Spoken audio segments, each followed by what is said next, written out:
आज हामी कथा बुन्ने कलाबारे कुरा गर्दैछौँ।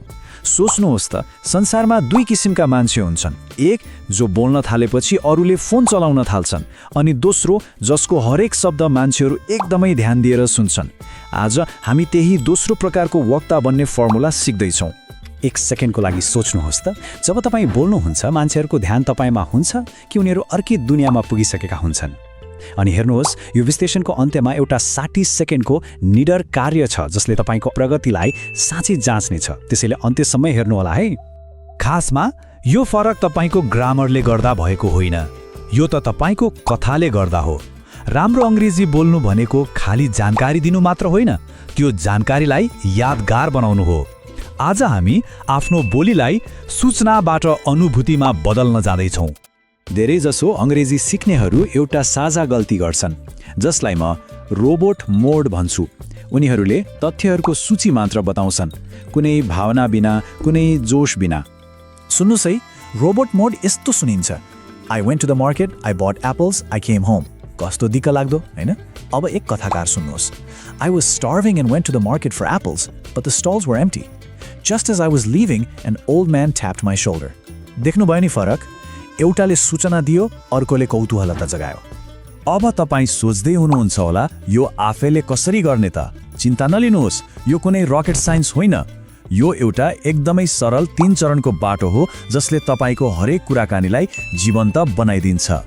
यो शक्तिशाली सूत्रलाई द स्टोरी पाथ भनिन्छ र यसले तपाईँलाई आफ्नो कुरालाई अविस्मरणीय बनाउन मद्दत गर्छ। यो एकदमै सजिलो छ। कुनै पनि राम्रो कथामा यी 3 कुराहरू हुन्छन्। पहिलो, सुरुवात। तपाईँले माहौल बनाउनुहुन्छ, को, कहाँ, कहिले। दोस्रो, समस्या। यो कथाको मुटु हो, जहाँ तपाईँ एउटा चुनौती वा त्यो ओहो भन्ने क्षण ल्याउनुहुन्छ।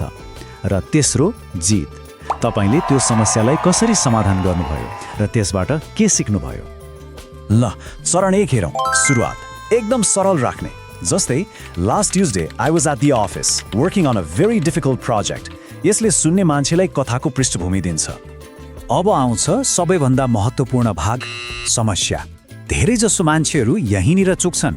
कथामा थोरै तनाव हुनुपर्छ, जस्तै, and suddenly my computer crashed right before the presentation, all the data was lost.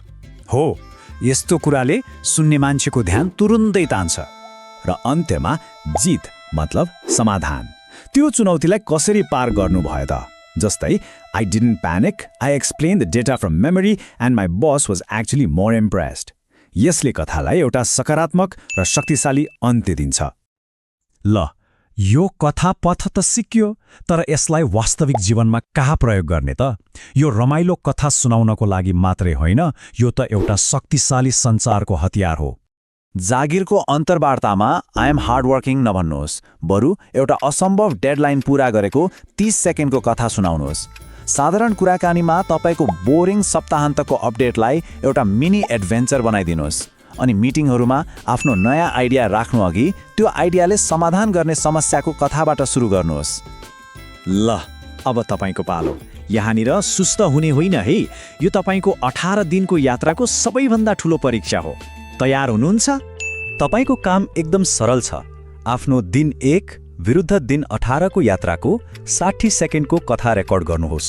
सुरुवात, दिन 1 मा कतिको डर लागेको थियो। समस्या, तपाईँको लागि सबैभन्दा गाह्रो क्षण कुन थियो। र जित, आज तपाईँलाई कस्तो महसुस भइरहेको छ। आफ्नो कथा कमेन्टमा #storyteller ट्याग राखेर पोस्ट गर्नुहोस्। एउटा कुरा याद राख्नुहोस्, आज तपाईँले आफ्नो अङ्ग्रेजीलाई एउटा आत्मा दिनुभएको छ। अब तपाईँ केवल शब्दहरू मात्र बोलिरहनु भएको छैन, तपाईँले आफ्नो कुराले प्रभाव पारिरहनु भएको छ। ल, तपाईँले आफ्नो कथा भन्न त सिक्नुभयो, तर के तपाईँ आफ्नो विचारको रक्षा गर्न सक्नुहुन्छ?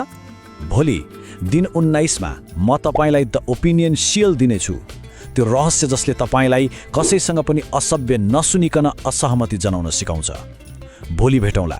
निडर रहनुहोस्।